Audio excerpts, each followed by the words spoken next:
Έχουμε μαζί μας τον Αλέξανδρο Μωραΐτη, τεχνικό διευθυντή των Ακαδημιών της Galaxy FA. Συμμετοχή και της Galaxy στο Πασχαλινό τουρνουά Σολέας. Πώς είναι η εμπειρία μέχρι στιγμής? Μια πάρα πολύ καλή διοργάνωση, είναι όλα πολύ οργανωμένα, είμαστε πολύ ευχαριστημένοι. Μας έβρεξε, είχαμε και ένα έκτακτο με τον καιρό, αλλά συνεχίζεται η διοργάνωση και αυτό δείχνει ότι υπάρχει θέληση να αγωνιστούν τα παιδιά μας και ότι η διοργανώτρια αρχή ήταν προετοιμασμένη για όλα και συνεχίζουμε. Προς το παρόν περνάμε πάρα πολύ καλά. Πόσο σημαντικό για τους νεαρούς ποδοσφαιριστές να λαμβάνουν μέρος σε ένα τέτοιο τουρνουά? Εντάξει, πρέπει να το δούμε σαν εμπειρία. Είναι μια πολύ ωραία εμπειρία για τους μικρούς. Έρχονται σε γήπεδα που είναι μακριά από τις περιοχές τους. Εμείς έχουμε έρθει από τη Λευκοσία και από τη Λέμεσο. Αγωνίζονται, περνάνε καλά.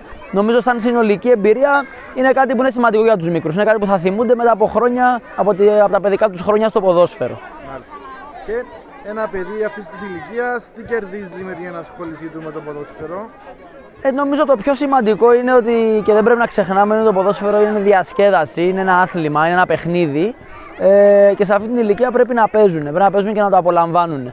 Εκτός αυτού έχουμε σίγουρα το κομμάτι της φιλίας και της ομαδικότητας. Αυτά τα παιδιά ανά αυτή την ηλικία μπαίνουν σε μια ομάδα, αποκτάνε φίλους και μαθαίνουν να συνεργάζονται και νομίζω αυτά είναι τα πιο σημαντικά που πρέπει να κρατάμε σε αυτές τις ηλικίες. Μετά έρχεται και το κομμάτι του αγωνιστικό, που βέβαια είναι πολύ σημαντικό να αγωνίζονται και να παίζουν, να προσπαθούν πολύ, να μαθαίνουν από αυτή την ηλικία τη μέγιστη προσπάθεια.